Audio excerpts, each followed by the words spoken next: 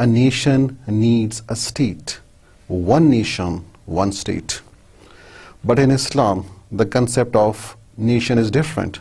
It is not formed on blood, it is not formed on language, it is not formed on a culture, rather it is formed on Islamic ideology.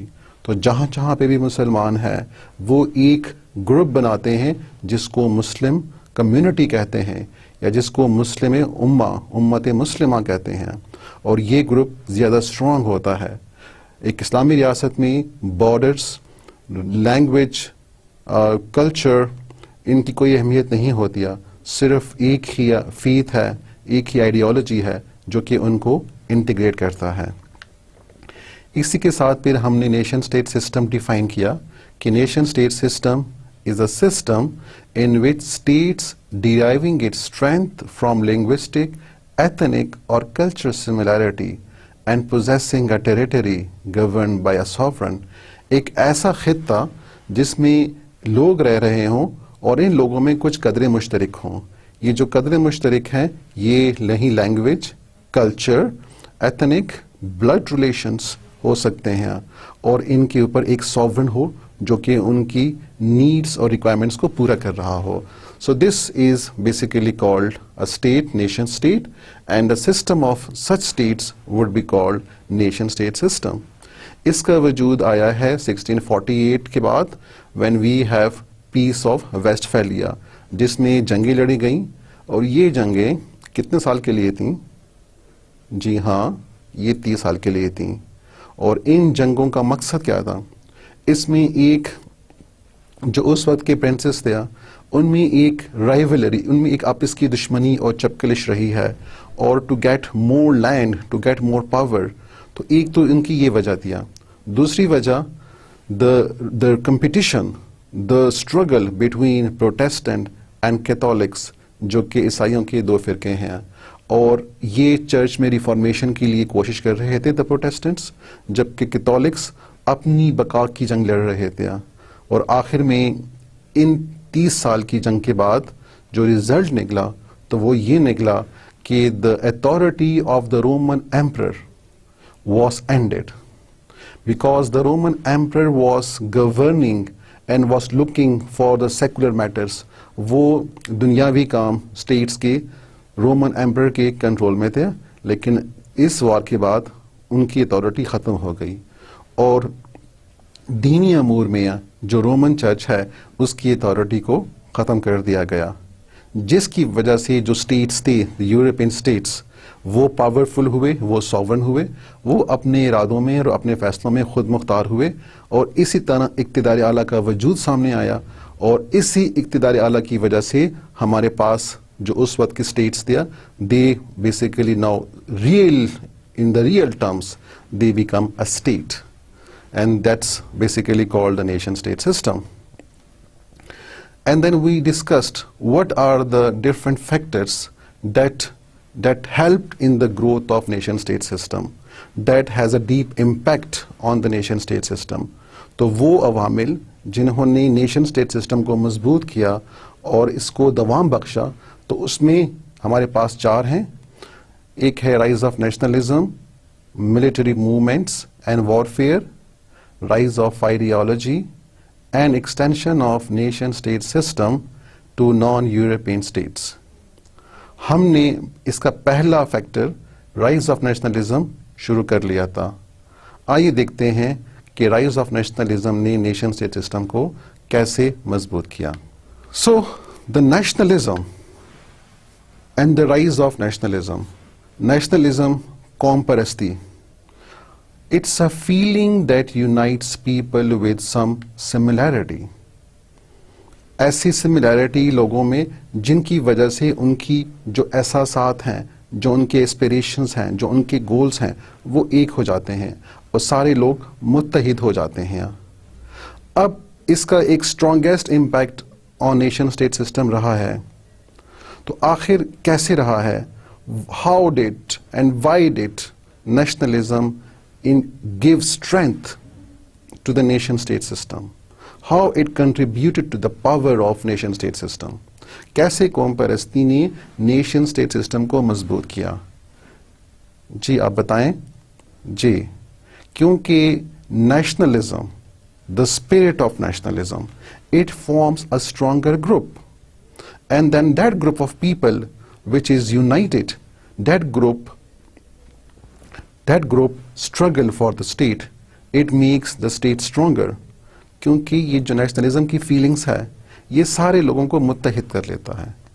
ان لوگوں کو جن کے بیچ میں کچھ چیزیں مشترک ہیں، اور یہ جو مشترک گروپ ہے یہ پھر اپنے آپ کو اسٹیٹ کے ساتھ زیادہ اٹیچ کر لیتا ہے.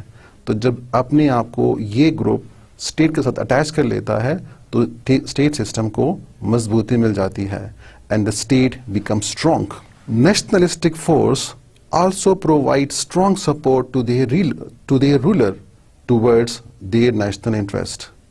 کیونکہ یہ جو گروپ ہے یہ اپنا جو سربراہ ہے، جو رولر ہے، جو ساورن ہے، اس کو سپورٹ دیتا ہے، اس کی ہیلپ کرتا ہے، اس کو ہر طرح سے اسٹرینتھ ملتی ہے، اور جس کی وجہ سے نیشن اسٹیٹ سسٹم مزید مضبوط ہوتا ہے. تو ریمبر، نیشنلزم ایک ایسی فیلنگس ہے لوگوں میں جس کی وجہ سے وہ یونائٹ ہو جاتے ہیں، اور یونائٹ ہو کے وہ اپنے اسٹیٹ کی طرف زیادہ اٹیچ ہو جاتے ہیں اور اس طرح اسٹیٹ کو مضبوط کرتے ہیں. So this is how the state system was strengthened, was made powerful by this spirit of nationalism. Examples آپ جرمنی کی لے لیں، جاپان کی لے لیں، فرانس کی لے لیں، جہاں پہ لوگوں میں جو قوم پرستی تھی وہ اتنی زیادہ ہو گئی اور ان کی اپنے اسٹیٹ کے ساتھ اتنی زیادہ اٹیچمنٹ پیدا ہو گئی کہ جس کی وجہ سے یہ اسٹیٹس کافی مضبوط ہوئے، and they were really very great powerful of the time. Now, what would have happened in states with diverse nationalities? ان ریاستوں میں جہاں پہ مختلف قومیں رہتی تھیں ان کے ساتھ کیا ہوا ہوگا یا کیا ہو سکتا ہے؟ ایسے ممالک جہاں پہ صرف ایک نیشنلٹی کے لوگ نہیں ہیں بلکہ اس ریاست میں کافی نیشنلٹیز کے لوگ موجود ہیں، کافی ڈفرینٹ قومیں اس میں موجود ہیں، تو ایسی ریاست میں کیا ہوا ہوگا؟ جی ان ریاستوں میں کیا ہوا ہوگا؟ They suffered freedom movements. ان میں آزادی کی تحریکوں نے جنم لیا کیونکہ ان میں ڈفرینٹ نیشنز ہیں اور ایک نیشن اپنے لیے ایک اسٹیٹ حاصل کرنے کی کوشش کرتی ہیں، جس کی وجہ سے ان ریاستوں میں جہاں پہ مختلف قومیں رہتی تھیں ان قوموں میں ایک احساس آزادی نے جنم لیا، اور جن کی وجہ سے they were struggling hard to get independence. So as a result, you can see the names of some countries where we have diverse nationalities and therefore they suffered freedom movements. ان میں آزادی کی تحریکوں نے جنم لیا اور یہ ریاستیں پھر ٹوٹ گئیں اور ان کی وجہ سے مختلف نئے ممالک نے جنم لیا, نیشن سٹیٹ سسٹم نے جنم لیا. ان میں آسٹریا ہنگریا جو اس وقت ایک کنٹری تھا لیکن اس میں دو قومیں رہتی ہیں, Austria and Hungaria, and now they are two different states. اسی طرح بلکان اسٹیٹس ہیں, بلکان کی ریاستیں ہیں جس میں سربیا ہے, جس میں یوگوسلاویا ہے, جس میں مونٹینیگرو ہے. تو ان ریاستوں نے بھی اپنے لیے آزادی حاصل کی. اسی طرح اوٹومن امپائر جس میں مختلف قسم کی قومیں رہتی تھیں تو آج وہ بھی ایک الگ ریاستوں کے وجود سے قائم ہے, and they have their own governments. اور اسی طرح بر صغیر میں کون سی دو قومیں موجود تھیں؟ جی, دو قومی نظریے کو یاد کریں. جی صحیح, ہندو اور مسلمان. اور ان دونوں قوموں نے اپنے لیے آزادی کی تحریک پیدا کی اور آخر میں انہوں نے انگریزوں سے آزادی حاصل کر لیا. Thus many new states emerged due to rise in nationalism. تو جیسے جیسے قومیت اور قومیت کی جو فیلنگز ہیں اور احساسات ہیں وہ بڑھتی گئیں تو مزید نئی نئی ریاستیں وجود میں آنا شروع ہوئیں. تو اس لیے نیشنلزم نے قومیت کو مضبوط کیا. Nationalism is a very distinctive species of patriotism according to گیلنر. تو گیلنر کے مطابق اسپیشلزم حب الوطنی پیدا کرتا ہے. اس کی خاص جو فیچر ہے, جو ایک خاص خوبی ہے, وہ اپنی لوگوں میں ایک احساس محبت پیدا کرتا ہے اپنی نیشن کے لیے, اور ایون آپس میں بھی یہ وہی جذبہ پیدا کرتا ہے. So it produces a sense of patriotism. And for this reason in subcontinent the Muslim nationalism grew stronger. Why the Muslim nationalism grew stronger? آخر لوگوں نے کیوں ان میں احساس قومیت زیادہ بڑھی اور وہ اپنے لیے ایک آزاد ملک کے لیے ڈیمانڈ کرنے لگیا؟ اس کی مین وجہ یہ ہے کہ they suffered. ان کو تکالیف پہنچیاں, ان کو مختلف قسم کی اذیتیں پہنچیاں, اور یہ اذیتیں کہاں سے پہنچیں؟ بیکاز آف دا ہندوز کی پالیسیز. اور ہندوز نے through out the freedom movement جو مسلمانوں کے ساتھ سلوک کیا, اس کی وجہ سے مسلمان نالاں ہو گئے, and they get united and formed a nation and struggle for Pakistan. کون سی وہ ریزنس تھے جن کی وجہ سے مسلمان مجبور ہوئے کہ وہ ایک مضبوط قوم بنے اور اپنے لیے پاکستان کا مطالبہ کریں؟ ان میں کچھ آپ کے سامنے ہیں, جس طرح کاؤ سلاٹر, جس طرح ہندی اردو کنٹروورسی, ہندی اور اردو کا زبان کا تنازع, protest of Hindus against Bengal partition جن میں مسلمانوں کو فائدہ ہوا لیکن ہندو اس کی مخالفت کر رہے تھے. سملرلی بیٹریل ان خلافت موومنٹ جس میں کانگریس نے مسلمانوں کے ساتھ دغا کیا اور کانگریس نے خلافت موومنٹ کو اس کے پیک پوائنٹ پہ تنہا چھوڑ دیا. اسی طرح نہرو رپورٹ کی شکیں ہیں. اسی طرح کانگریس رول ہے جس میں ہندوؤں نے مسلمانوں کے ساتھ جو وہ نہیں کر سکے تاریخ میں, تو انہوں نے وہیں برا سلوک کیا, جس کی وجہ سے مسلمان پھر متفق ہوئے اور انہوں نے 1940 میں ایک سال بعد جب کانگریس منسٹریز نے ریزائن دیا, کون سے سال میں دیا تھا انہوں نے ریزائن؟ 1939. تو 1940 میں مسلمانوں نے پاکستان کا مطالبہ کر دیا. The second factor that contributed to the development of nation-state system is military movements and warfare. Military movements and warfare. فوجی تحاریک 19ویں اور 20ویں صدی میں کافی مشہور ہوئی اور کافی ان کو تقویت ملیا. یہ جو دور ہے before the world war and after world war 1, تو اس میں نیشنلزم کی قوتیں کافی متحرک تھیں جس کی وجہ سے ایک تو اسٹیٹس مضبوط ہوئے. اسی کے ساتھ مختلف ممالک میں فوجی حکومتیں آئیں اور فوجی حکومتیں اپنی پاور کو زیادہ کرنے کے لیے متحرک ہوئیں. So these military governments and this military strength basically was on the increase in the Europe. ان میں کچھ جو ممالک ہیں ان میں جرمنی، اسپین اور اٹلی کے نام آتے ہیں. Germany, Spain and Italy are some of the countries which have military dictatorship in the past, and these countries were struggling hard to make their country strong. And similarly in other countries where there were civilian governments, جہاں پہ فوجی حکومتیں نہیں تھیں لیکن انہوں نے بھی اپنی بقا کے لیے اور اپنی مضبوطی کے لیے آرمی کو زیادہ پاورز دیں اور زیادہ ہتھیار وغیرہ بنائے، زیادہ ان کی جو فوجی تقویت تھی وہ بڑی. تو لہٰذا یہ جو فوجی تحریک ہیں اور جس میں the military is struggling to get more arms and more weapons to make themselves strong, it also contributed to the development of nation state system. اسی میں sophisticated weapons and techniques in warfare were introduced. اب جنگیں کچھ زیادہ خطرناک ہو گئی ہیں. اب جنگیں وہ قدیمی اور روایتی طریقے سے نہیں لڑی جاتی ہیں بلکہ جنگیں کافی خطرناک شکل اختیار کر رہی ہیں.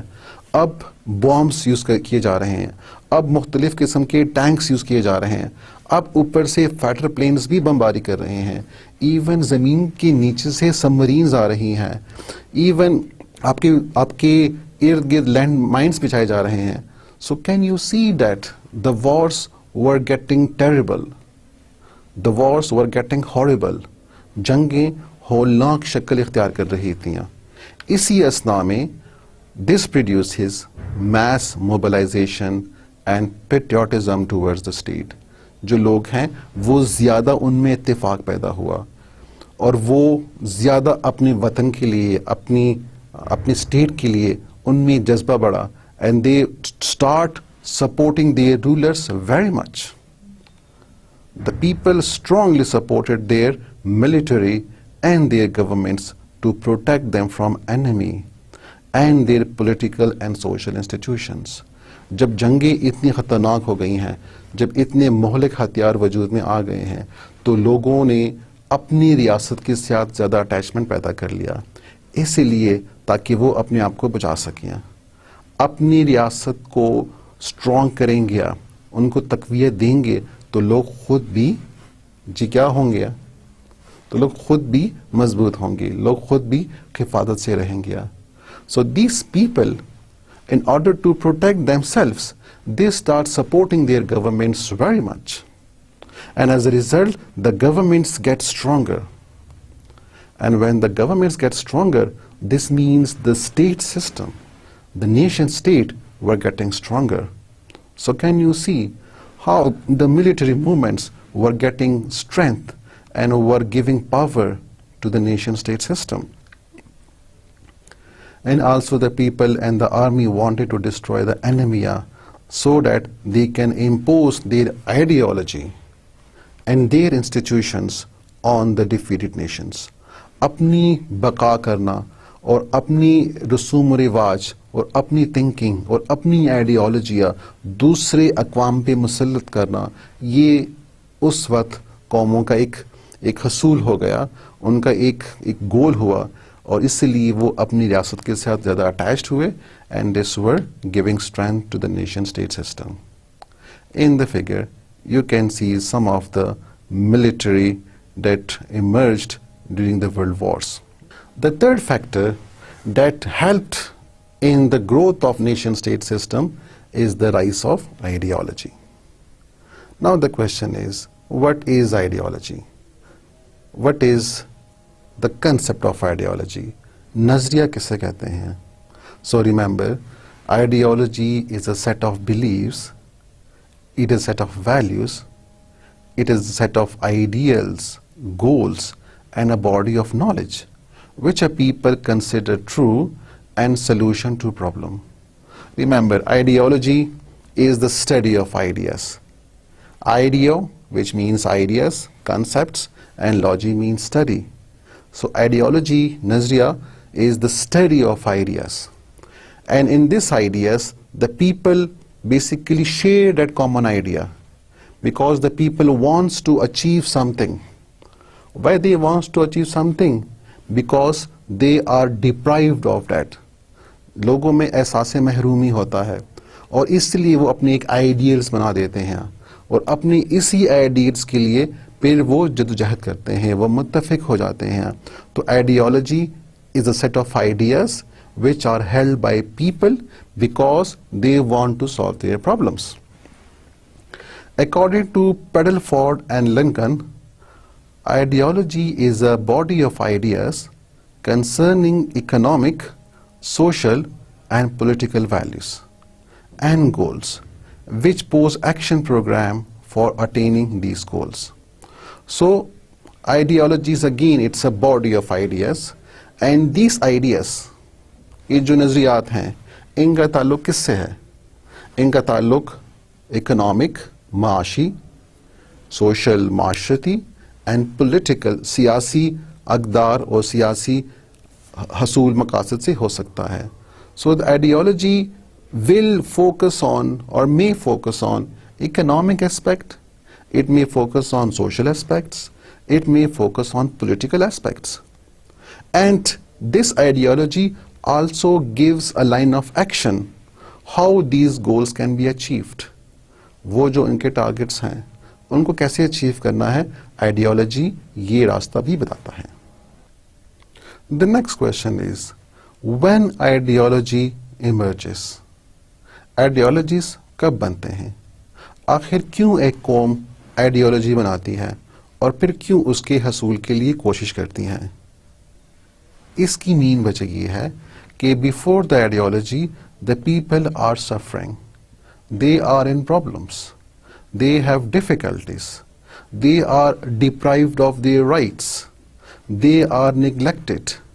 ان کو ان کی حقوق نہیں مل رہے, ان کے ساتھ زیادتیاں کی جا رہی ہیں, وہ مشکل میں ہیں, وہ تکالیف میں ہیں, اور جب لوگ تکلیف میں ہوتے ہیں تو وہ ایک ساتھ ہو جاتے ہیں.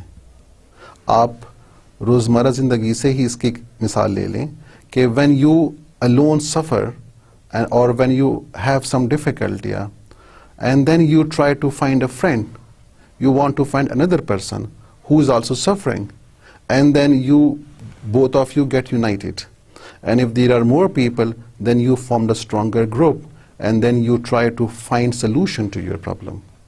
اور ایسا نیشن کے ساتھ بھی ہوتا ہے. So they basically are suffering, and therefore this suffering, these difficulties and these problems make the people come together. They get united, and through that unity they set some goals. They find solution to their problems. اب solution کیا ہے, کہاں پہ اس کا حل موجود ہے؟ اس حل کو حاصل کرنے کے لیے these people then start doing efforts, and they also give a direction to their efforts. So that's how the ideology emerges. Okay, for the ideology, the people first of all suffer, they have difficulties, their rights are not given, their social status is neglected, and as a result they get united and they struggle for their solution to the problems. So does ideology unite people? Again, question پہ ہم کافی بحث کر چکے ہیں. So yes, ideology unites people because the people have common sufferings. تو جب آپ کی سفرنگ ایک ہو تو لوگ ایک ہو جاتے ہیں, اکٹھے ہو جاتے ہیں, they get united. کہیں کے مطابق ideology is a cementing force. Ideology is a binding force. ایک ایسی قوت ہے جو لوگوں کو ایک کر دیتی ہے, ان کو بائنڈ کر دیتی ہے. So it integrates them, and even ideology also gives direction. یہ ایک سمت بھی متعین کرتی ہے کہ کہاں پہ اس کا حل موجود ہے.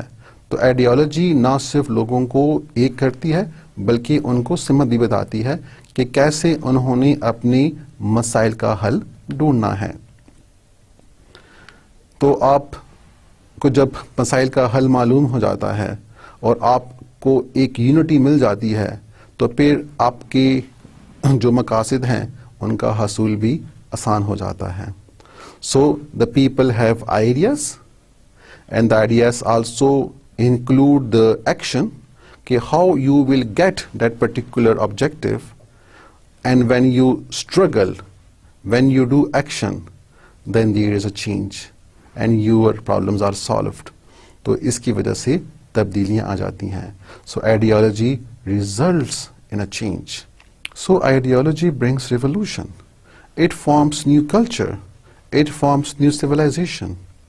Ideologies انقلاب لاتی ہیں. ان سے نئی ثقافتیں اور نئی تہذیبیں جنم لیتی ہیں. If I give you an example, so I will give you the example of Islam even. How Islam brought revolution in Saudi Arab and the peninsula of Saudi Arab. کس طرح اسلام نے ایک انقلاب کی روح پون کیا پورے عرب میں اور کس طرح لوگوں کے اخلاق کو، لوگوں کی ویلیوز کو، لوگوں کی بیہیویئر کو چینج کیا. اور اسی طرح ہر آئیڈیالوجی اپنے لوگوں میں ایک تبدیلی لاتی ہے اور پھر اس کے بعد انقلاب کا پیش خیمہ بھی بن جاتی ہیں. اس پہ بھی ہم مزید بات کریں گے. سو can you name some revolution? کچھ ریولوشنس جو کہ آئیڈیالوجیز کی وجہ سے آئی ہیں، تو can you name some of them? Yes, we can name some of them. We can name Russian revolution جس کو انقلابی روس کہتے ہیں. اسی طرح بر صغیر میں بھی انقلاب آیا. although it was not a bloody revolution, but still through that revolution we have Pakistan being formed and India also being formed because of the partition. اسی طرح چائنا ریولوشن ہے جس میں انقلاب چین کا نام آتا ہے، اور ایرانین ریولوشن ہے، انقلاب ایران ہے. کیا آپ بتا سکتے ہیں کہ یہ جو انقلاب ہیں یہ کون کون سے سالوں میں آئے؟ ایک علم کی بات ہے، معلومات کی بات ہے. رشین ریولوشن کون سے سال میں آیا؟ رشین ریولوشن 1917 میں آیا، جس میں کمیونسٹ نے انقلاب برپا کیا اور پورے سوویت یونین میں، رشیا میں انقلاب آ گیا. The second is Pakistan, and you know the year. This is very simple. It is 1947 in which we got Pakistan, we got independence, because what was the name of the ideology? The name of the ideology was Islamic ideology. Then the next is Chinese Revolution. Chinese Revolution occurred in 1949 and it was occurred again by the communist, and the Iran revolution was occurred in 1979. So these are some of the revolutions which occurred due to ideology. Some of the ideologies that exist at present are, and some of them are not even present, they have ended. So ideologies are imperialism, fascism, Nazism, socialism, capitalism, democracy, Islamic ideology. So these are the names of some of the ideologies. What is imperialism? To enslave people, دوسرے لوگوں کو غلام بنانا، جس طرح Europe اقوام نے کیا. اس طرح Nazism was the ideology that was possessed by the people in Germany belonging to Nazi party. Fascism occurred in Italy. Socialism occurred in Russia, which states that everything belongs to state. Private property کا وجود ریاست میں نہیں ہونا چاہیے. Capitalism belongs to the European states and America, and it focuses on personal property and private property. Democracy, that the rights belongs to people, all people are equal and they should be given the same share in deciding about their future. And Islamic ideology, you all already know about it. A nation tries to protect and promote its ideology. For example western Europe for capitalism. ہر ریاست کوشش کرتی ہے کہ وہ اپنی نظریے کی دفاع کریں, اس کو پروٹیکٹ کریں, اس کو مضبوط کریں. اور ان کی کچھ مثالیں آپ کو دی جا رہی ہیں کہ مغرب میں اور یورپ میں so they are struggling and they are striving to make capitalism as a strong force. اسی طرح former Russia جو کہ اب نہیں رہا, so it was striving hard, it was struggling and it was protecting the ideology of socialism. اور پاکستان میں کون سی آئیڈیالوجی ہے؟ جی اسلامک آئیڈیالوجی ہے. and we are protecting our ideology and we are also promoting our ideology because Pakistan was got on the name of Islam. Now, the last factor that gives strength to the nation state system is the extension of nation state system to non-European states. Nation state system جو کہ Europe سے اس نے وجود لیا, اب وہ Europe میں صرف نہیں رہا, اب اس کی جڑیں پھیل رہی ہیں, وہ آگے جا رہا ہے اور دنیا کے باقی اسٹیٹس نے it is gaining strength, it is gaining powerful. So we can see many states coming into existence. Although they are not European states. ریاستیں جو کہ یورپین نہیں ہے, یورپ میں نہیں ہے, باقی جگہوں پہ ہے, لیکن وہ بھی نیشن اسٹیٹ سسٹم کو ایڈاپٹ کر رہی ہیں, ان کو اختیار کر رہی ہیں, جس کی وجہ سے الٹیمیٹلی کیا ہو رہا ہے, اس کی وجہ سے نیشن اسٹیٹ سسٹم مزید مضبوط ہو رہا ہے, کیونکہ اب ان کے نمبرز زیادہ ہو رہے ہیں. پہلے 1 پھر 2 پھر 3 پھر 10 پھر 100. تو یو کین ویل امیجن کہ جس طرح تعداد ان کی بڑھ رہی ہے اسی طرح سسٹم بھی مضبوط ہو رہا ہے. So the nation state system extends outside Europe. اب یہ یورپ تک محدود نہیں رہا, اب یہ کہاں کہاں پھیل رہا ہے؟ It is spreading in Asia, it is also spreading in Africa, it is also spreading in Latin America. So you can see کہ نیشن اسٹیٹ سسٹم کی جو آئیڈیالوجی ہے وہ اسپریڈ ہو رہی ہے, وہ ایکسپینڈ ہو رہی ہے, اور بہت سے ممالک اس سسٹم کو ایڈاپٹ کر رہے ہیں. کون سا سسٹم ہے؟ جس میں ایک ریاست میں ایک ڈومیننٹ گروپ وجود میں آتا ہے اور وہ اپنے لیے ریاست بناتا ہے یا ریاست کی حصول کی کوشش کرتا ہے, اور پھر اپنی ایک اسٹیبلش گورنمنٹ وہاں پہ بنا دیتا ہے. When it happened, when the nation state system extended outside Europe, کب باقی ممالک نے جو کہ یورپ میں نہیں ہے وہ بھی نیشن سٹیٹ سسٹم کے دائرے کار میں آ گئی ہیں. آخر کب یہ ہوا؟ کون سے دور میں ہوا؟ آپ سمجھ سکتے ہیں کہ یہ آفٹر ورلڈ وار 2 ہوا. ہم اس کو پہلے بھی ڈسکس کر چکے ہیں کہ after world war 2 the Europe was not able to control their colonies. ان کی کالونیز کہاں پہ تھے؟ ان کی کالونیز افریقہ میں تھے, ایشیا میں تھے, لیٹن امریکہ میں تھے. تو اب جنگ کی وجہ سے جب وہ کمزور ہو گئے ہیں, so they cannot control their power and their colonies, and therefore these colonies start getting independence. اب یہ جو ریاستیں ہیں یہ کہاں سے آزادی حاصل کر رہی ہیں؟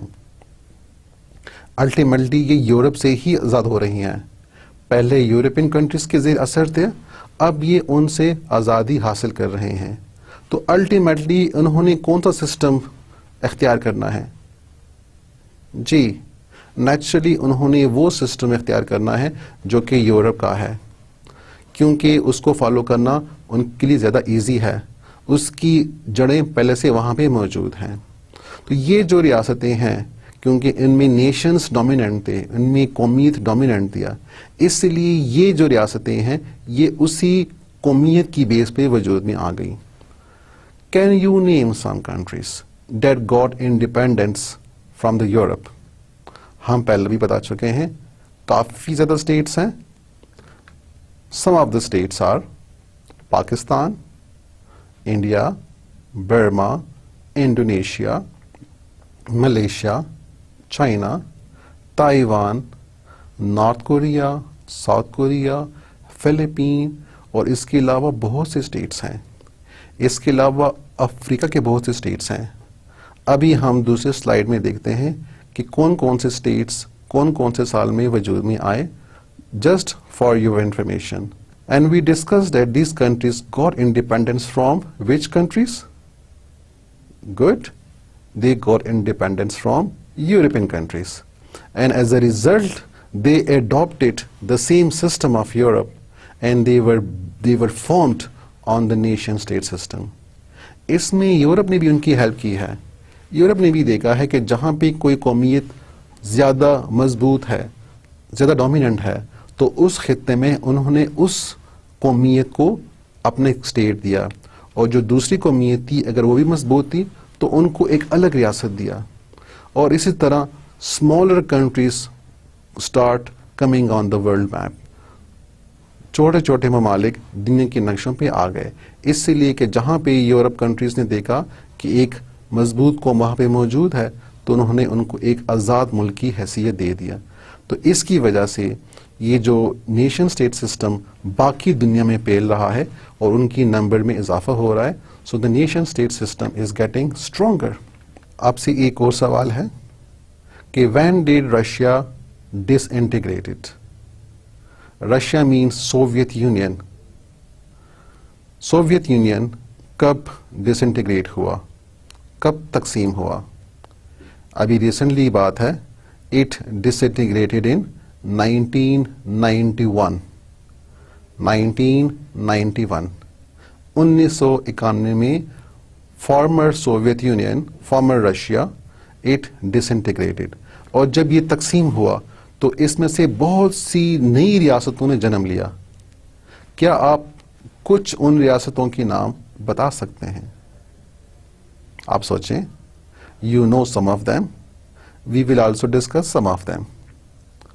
تو رشیا کی ڈس انٹیگریشن کے بعد جو ریاستیں وجود میں آئی ان میں Tajikistan, Kazakhstan, Kyrgyzstan, Uzbekistan, Turkmenistan اور اس طرح بہت سے ممالک ہیں. ان کو بتانے کا مقصد یہاں پہ یہ ہے کہ آپ ان کے نام سے ہی پہچان سکتے ہیں کہ ان ممالک میں کون سی قومیں غالب ہیں. تو آپ کو نظر آ رہا ہے اور آپ کو سمجھ آ رہی ہے کہ جہاں پہ کوئی قومیت غالب ہے تو وہاں پہ انہوں نے اپنے لیے ایک الگ ریاست اپنے ہی نام سے بنا لی ہے. جس طرح تاجکستان میں تاجک قوم ہے, قازقستان میں قازق قوم ہے, اس طرح کرغز قوم ہے, اس طرح ازبکستان میں ازبک قوم ہے, ترکمانستان میں ترک قوم ہے, اور اس طرح باقی ریاستیں ہیں. تو آپ کو نظر آ رہا ہے کہ جو ریاستیں وجود میں آ رہی ہیں, ایون ابھی بھی وجود میں آ رہی ہیں, تو وہ بھی ایک نیشن کے نام پہ وجود میں آ رہی ہیں.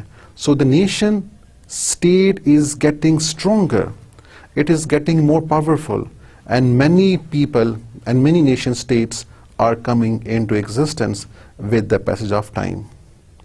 آج کل جو نیشن اسٹیٹ سسٹمز کی تعداد ہے وہ کوئی 190 سے زیادہ ہے. تقریباً 190 سے زیادہ ممالک آج نیشن اسٹیٹ سسٹم کی بنیاد پہ وجود میں آ گئے ہیں. اس میپ میں آپ کو نظر آ رہا ہے وہ countries that got independence from Europe after world war II, and these countries belong to which continent? یہ کون سا بر اعظم ہے؟ جی, یہ بر اعظم ایشیا ہے, اور اس میں آپ کو پاکستان, انڈیا اور باقی کافی ممالک نظر آ رہے ہیں, اور ہر ملک کے ساتھ ان کا سن آزادی بھی مینشنڈ ہے. اسی طرح یہ جو کانٹیننٹ ہے, دس از دا کانٹیننٹ آف یورپ, بر اعظم افریقہ, اور ہر کنٹری کے ساتھ ان کا سن آزادی مینشن ہے. تو آپ کو نظر آ رہا ہے کہ آلموسٹ یورپینس کنٹریز نے اتنے بڑے علاقے کو اپنا غلام بنایا ہوا تھا, لیکن جنگ عظیم کے بعد بہت سے ممالک نے آزادیاں حاصل کیاں. کچھ نے پہلے بھی حاصل کی, لیکن زیادہ تر نے جنگ آزادی دوم کے بعد حاصل کیا. Elements of nation state system. What are the different elements that makes nation state system? پہلے جو ہم نے فیکٹرز ڈسکس کیے وہ عوامل تھے, وہ فیکٹرز تھے جنہوں نے نیشن اسٹیٹ سسٹم کو مضبوط کیا, جس کی وجہ سے نیشن اسٹیٹ سسٹم زیادہ اسٹرینتھن ہوا, اس نے زیادہ دوام حاصل کیا. اب جب ایک نیشن اسٹیٹ سسٹم بنتا ہے تو ایک نیشن اسٹیٹ سسٹم میں کون سے ایلیمنٹس ہونے چاہیے؟ آخر کس بیس پہ آپ ایک اسٹیٹ کو نیشن اسٹیٹ کہہ سکتے ہو؟ ایک کنٹری اگر ایک اسٹیٹ کہلاتی ہے تو اس میں کون سے ایسے ایلیمنٹس موجود ہونے چاہیے جن کی وجہ سے وہ کنٹری یا وہ ریجن ایک اسٹیٹ کہلا سکتا ہے؟ So there are 4 elements of a nation state system. وہ کون سے ایلیمنٹس ہیں؟ کچھ آپ پہلے سے جانتے ہیں, مجھے علم ہے کہ آپ کو اس کا آنسر کچھ آتا ہوگا, کچھ لوگوں کو سارا آتا ہوگا. So the first element in nation state system is, اس کا آرڈر کوئی ضروری نہیں ہے, آرڈر اس کا کوئی بھی ہو سکتا ہے, لیکن these 4 factors are really very important that makes a state. Number 1 is sovereignty. آپ پہلے بھی اس کو پڑھ چکے ہیں. ویسٹ فیلیا کے بعد جو ریاستیں تھیں, they were called states, they were called nation states because they got sovereignty. So sovereignty is the first element, or you can say one of the 4 elements. The second element is, ji aziz tulaba, the second element is territorial integrity. The third element is legal equality, and the fourth element is nationalism. یہ 4 وہ عناصر ہیں جو کہ ایک nation state system کے لیے ضروری ہے, اور اس کے بغیر وہ نیشن اسٹیٹ سسٹم نہیں کہلا سکتا. آئیں ان کو تفصیل سے پڑھتے ہیں. The first is sovereignty. The question is, what is sovereignty? Let's understand what is sovereignty. So can you tell me what is sovereignty? حاکمیت اعلیٰ, اقتدار اعلیٰ سے کیا مراد ہے؟ جواب اس کا بہت آسان ہے. Sovereignty is supreme power. According to Bodin ایک political philosopher ہے. He is also called the father of modern concept of sovereignty. Sovereignty کا جو جدید نظریہ ہے تو بارڈن ان کے بانی میں آتا ہے. تو بارڈن کے مطابق sovereignty is the supreme power. ویسے بھی sovereignty is the supreme power. It's the highest power in a state. ایک ایسی پاور جس سے اوپر کوئی پاور نہیں ہو. So according to Bodin, it's the supreme power over citizens and subjects unrestrained by law. ایک ایسی پاور ہے لوگوں کے اوپر, اور جتنے بھی اس میں سبجیکٹس ہیں, باقی لوگ ہیں اور باقی آرگنائزیشنز ہیں, باقی ایسوسیشنز ہیں, ان ساروں کے اوپر اس کی پاور موجود ہے, اور اس کی پاور کو کم نہیں کیا جا سکتا, اس کی پاور کو کنٹرول نہیں کیا جا سکتا, کیونکہ سوورن کی پاور بہت زیادہ ہے, اس کی پاور قانون سے بھی زیادہ ہے. سو sovereignty is the supreme power of the state. Even sovereign ہی قانون بناتا ہے, تو power of the sovereign to make law. So he has got full power, he has got full authority. Other definition of sovereignty is it's the supreme will of the state. یہ ایک ریاست کی ایک مرضی ہے, اس کا ڈیسیشن ہے, اس کی ول, اس کی پاور ہے, وہ جو کچھ چاہے اس کو انفورس کر سکتا ہے, اس کو امپلیمنٹ کر سکتا ہے, اس کے فیصلوں کو کوئی روک نہیں سکتا. جو ان کی سپریم ول ہے, سپریم ڈیسیشن ہے, جو اس کے فیصلے ہیں اسٹیٹس کیا, تو وہ سوورنٹی ہے. This is according to Willoughby. So we can say that sovereignty is the absolute, unrestrained, supreme authority to make law and enforce it. ایک ایسی عظیم قوت ہے, ایک ایسی زبردست پاور ہے جو کہ انریسٹرین ہے, آپ اس کی پاور کو کم نہیں کر سکتے, اور یہ ایبسلوٹ ہے, یہ مطلق ہے, اور یہ لا بھی بناتی ہے, اور اس کی پاورز کبھی ختم نہیں ہو گیا. جب تک اسٹیٹ ہے تو اس میں سوورنٹی موجود ہے. ساورنٹی نہیں ہوگی تو اسٹیٹ خود بخود اپنے وجود کھو دے گا. A state which is not sovereign cannot make treaty or become member of international organization. کیونکہ اگر ایک اسٹیٹ ساورن نہیں ہے تو وہ کیسا معاہدہ کر سکتا ہے؟ معاہدہ تو آپ ایک پاورفل بندے کے ساتھ کرتے، ایک پاورفل ایجنسی کے ساتھ کرتے ہو. اگر کسی ایجنسی کے ساتھ پاور ہی نہیں ہے تو you will not make a treaty with that particular agency. تو اگر ایک اسٹیٹ ساورن ہے، اس کے ساتھ پاور ہے، تب آپ اس کے ساتھ معاہدے کر سکتے ہیں، کیونکہ وہ اپنے معاہدوں کی پاس کر سکتا ہے، اس کو انفورس کر سکتا ہے. اور اسی کے ساتھ اگر کوئی اسٹیٹ ساورن نہیں ہے تو it can not become a member of international organization. Even U N میں بھی اگر آپ ایک ممبر بننا چاہیں، ایک اسٹیٹ ممبر بننا چاہیں، تو اس کے لیے لازم ہے کہ وہاں پہ ساورنٹی موجود ہو، ورنہ وہ یو این کا ممبر نہیں رہ سکتا اور نہ ہو سکتا ہے. Now, the question is, can there be two or more sovereign in a state? کیا پاسبل ہے کہ ایک ریاست میں ایک سے زیادہ پاورز ہوں، ایک سے زیادہ حاکمیت ہوں، ایک سے زیادہ اقتدار اعلیٰ موجود ہوں؟ کیا ایسا پاسبل ہے؟ نہیں، ایسا پاسبل نہیں ہے.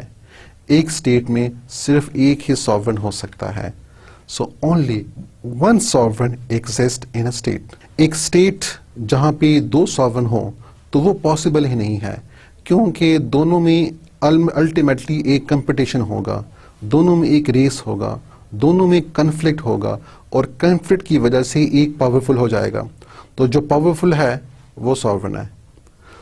یہ بالکل آپ اس کی اگزامپل اپنے مذہب اسلام سے ہی لے لیں کہ جس طرح کائنات میں ایک خدا ہے اور ایک سے زیادہ نہیں ہو سکتے، اس لیے کہ اگر ایک سے زیادہ خدا ہوتے تو کائنات کا نظام درہم برہم ہو جاتا.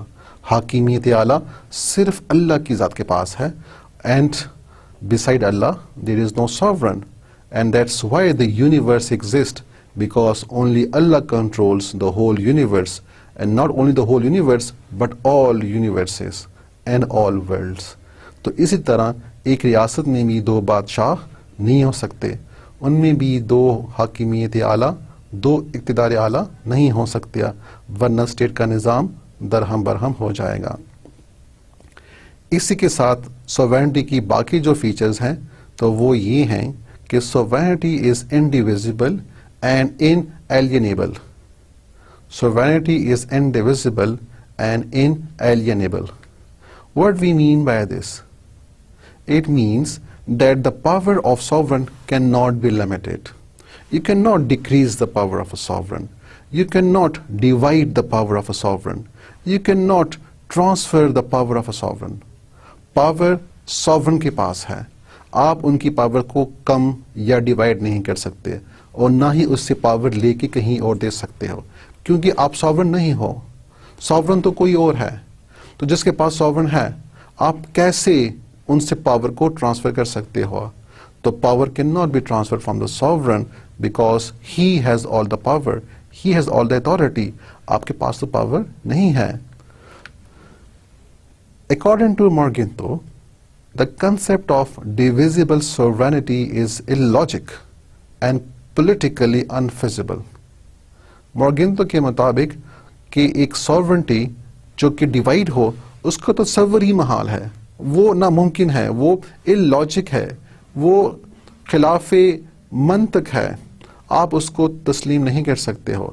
It's illogic, it's not possible that the sovereignty is divisible. And therefore, we have absolute sovereignty.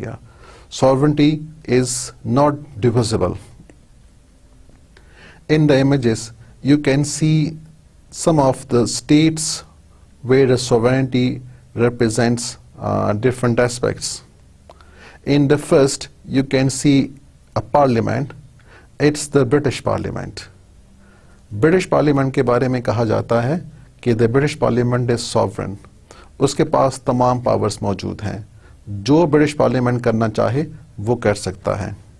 لیکن الٹیمیٹلی برٹش پارلیمنٹ کے پاس پاور کہاں سے آ رہی ہے؟ تو وہ جمہوریت سے آ رہی ہے، وہ لوگوں سے آ رہی ہے. اس کا مطلب حاکمیت لوگوں کے پاس ہوا. And we call this as popular sovereignty کہ the people are sovereign. So in Britain the parliament is supreme but the parliament is deriving power from the people, therefore there is popular sovereignty. یہی concept U S میں بھی ہے، جہاں پہ ان کے مطابق the US constitution is supreme, but again the people are sending their representative to the assemblies, and then they can change the constitution. So ultimately again in US we have popular sovereignty. اور اس کے علاوہ وہ status جہاں پہ ایمپررس ہوا کرتے تھے یا کنگ ہوا کرتے تھے، جس طرح رومن ایمپرر ہے، جس طرح مغلس کنگس ایمپررس ہوا کرتے تھے، تو وہاں پہ sovereignty was belonging to the person of the sovereign. It belong to the ruler. So whoever was the emperor اور دا کنگ possesses sovereignty. اسلام میں یہ کنسپٹ ڈفرنٹ ہے. اسلام میں sovereignty belongs to whom? Yes, students, without any doubt, in Islam, sovereignty belongs to Allah Almighty. Only He is sovereign. And the people in an Islamic state use this sovereignty power as a trust. اگر اسلامی ریاست ہے تو وہاں پہ جتنی بھی powers use کی جاتی ہیں تو تصور اس کا یہ ہے کہ اس کو ایک مقدس امانت سمجھ کے یوز کیا جاتا ہے، اور باقی ساری کی ساری پاورز اللہ کے پاس ہیں. And he is the lord of the kings. جتنے بھی ساورن ہیں وہ ان ساروں کا ساورن ہے. My next question is absolute sovereignty possible?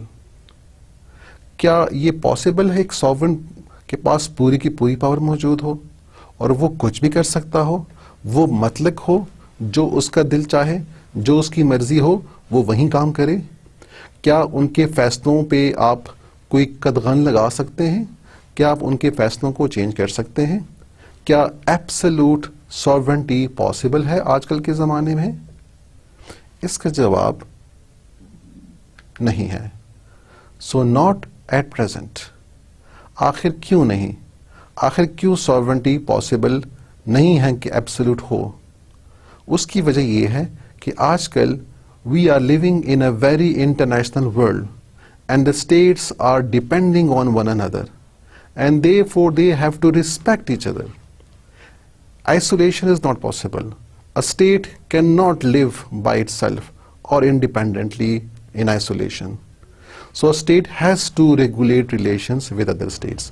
اور اگر آپ نے باقی قوموں کے ساتھ بھی ریلیشنز رکھنے ہوں، روابط رکھنے ہوں، تو اس کی وجہ سے ایبسولوٹ ساورنٹی پاسبل نہیں ہے.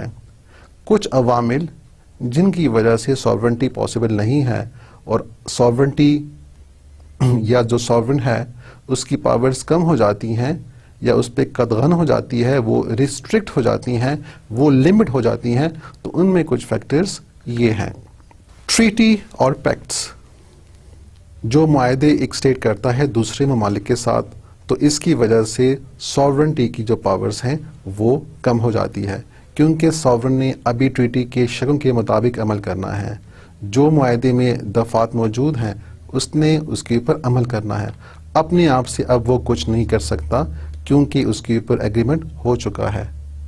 تو کین یو سی کہ ایگریمنٹس اور ٹریٹیز کرنے کی وجہ سے ساورن کی پاورز کم ہو جاتی ہیں، اور اس نے پھر ٹریٹی کے جو پوائنٹس ہیں یا ریکمنڈیشنز ہیں ان کو فالو کرنا ہوتا ہے. اسی طرح انٹرنیشنل آرگنائزیشنز ہیں، جس طرح UN ہے، جس طرح یونیسیف ہے، جس طرح ورلڈ بینک ہے، جس طرح ہیومن رائٹس آرگنائزیشنز ہیں. تو ایک اسٹیٹ نے ان آرگنائزیشنز کی جو ڈیمانڈز ہیں اس کو بھی پورا کرنا ہوتا ہے. اس کی وجہ سے ایک ساورن اپنی پوری پاور یوز نہیں کر سکتا، بلکہ انہوں نے انہی انٹرنیشنل آرگنائزیشن کے جو ریکوائرمنٹس ہیں ان کے مطابق عمل کرنا ہے، ورنہ اس اسٹیٹ کے اوپر ڈفرینٹ قسم کے سینکشنز لگ سکتے ہیں. تو انٹرنیشنل آرگنائزیشنز کی وجہ سے بھی ایک اسٹیٹ کی پاورز کم ہو جاتی ہیں. اسی طرح انٹرنیشنل لا ہے جس کو ایک اسٹیٹ اوبے کرتا ہے, اس کو فالو کرتا ہے, جس کی وجہ سے سوورن کی اپنی پاورز کم ہو جاتی ہیں اور انہوں نے انٹرنیشنل لا کے پوائنٹس کو اور اس کی جو ریکمنڈیشنز ہیں اس کو فالو کرنا ہوتا ہے.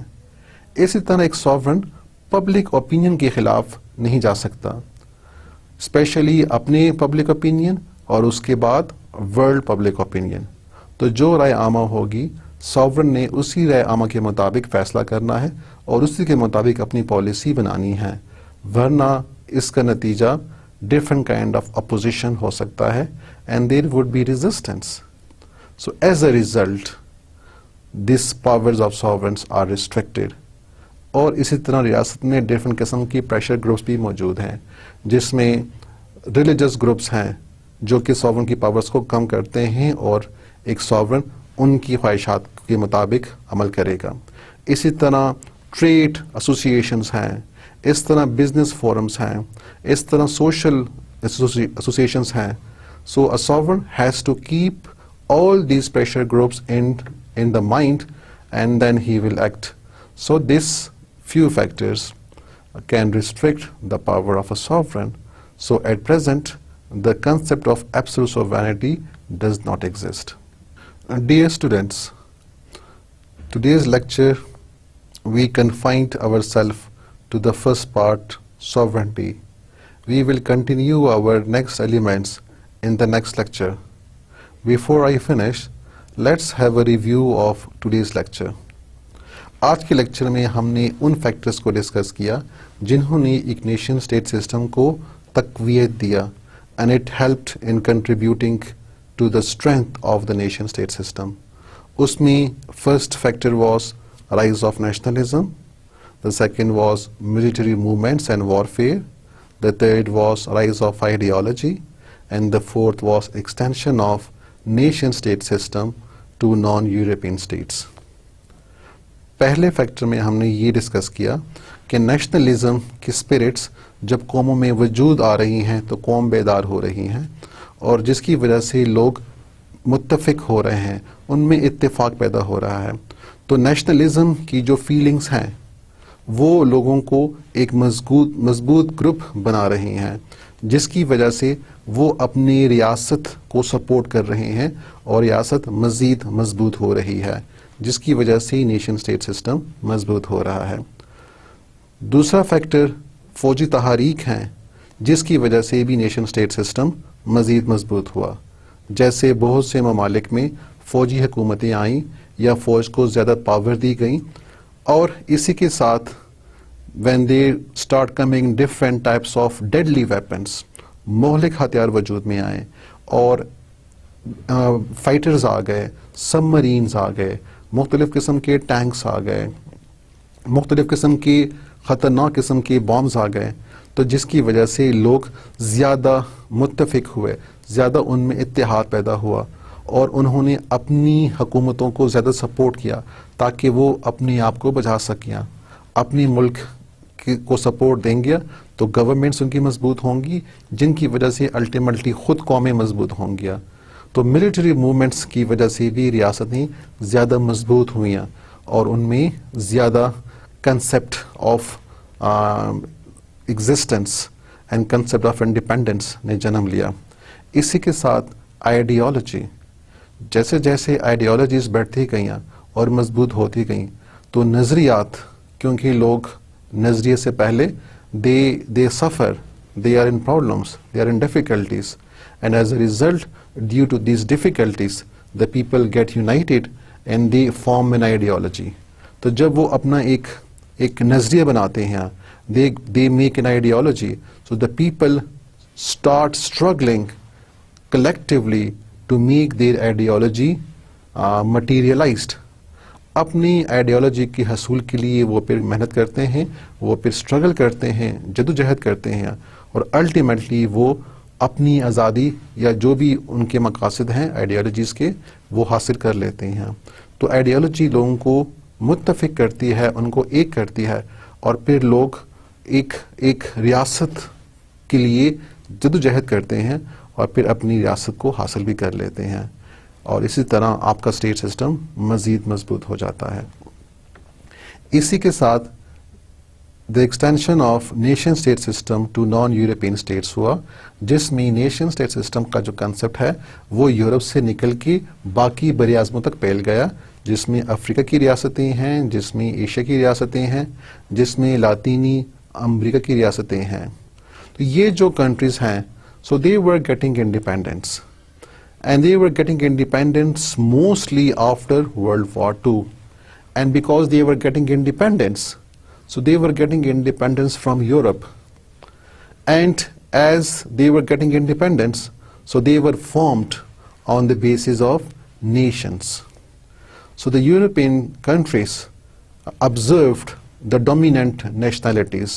کسی خطے میں جو بھی مضبوط نیشنلٹیز موجود ہوئے، جو بھی مضبوط قومیں وجود میں تھیں، تو یورپین کنٹریز نے ان کو آزادی دیا، اور یہ جو ریاستیں تھیں یہ پھر اسی قوموں کے نام کے ساتھ وجود میں آ گئیں۔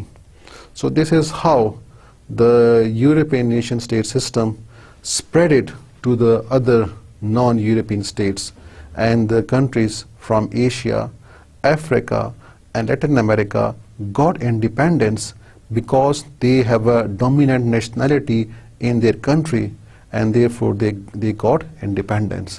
تو یہ وہ 4 ایلیمنٹس ہیں، 4 فیکٹرس ہیں that contributed to the strength of nation state system. انہوں نے نیشن اسٹیٹ سسٹم کو مضبوط بنانے میں مدد کیا۔ اب ایک نیشن اسٹیٹ سسٹم کے بننے میں کون سے ایلیمنٹس ہیں؟ تو وہ 4 ایلیمنٹس ہیں۔ ان میں فرسٹ ایلیمنٹ ہے سوورنٹی، پھر دوسرا ٹیریٹوریل انٹیگریٹی، تیسرا legal equality, and the 4th is nationalism. ہم نے سوورنٹی کو ڈسکس کیا کہ سوورنٹی سے مراد حاکمیت اعلیٰ ہے۔ It is the supreme power in a state, it is the ultimate power in a state. It is a power which cannot be decreased, which cannot be divided. اور ایک state میں صرف ایک ہی ساورن ہو سکتا ہے۔ تو ایک اسٹیٹ میں ساورن ہوگا تو وہ اسٹیٹ کہلائے گا۔ جس طرح 1648 سے پہلے the European nations were not called a state، کیونکہ ان کے پاس ساورنٹی نہیں تھی، ان کی پاورز کم کر دی گئی تھیں یا وہ خود مختار نہیں تھے، اس لیے کہ Roman emperor and the Roman church would give them directions. تو جب وہ ان کے فیصلے ماننے کے پابند تھے، اس لیے وہ ساورن نہیں تھے۔ لیکن after peace of Westphalia the principle of sovereignty was established, and therefore sovereignty is a very important element in the nation state system.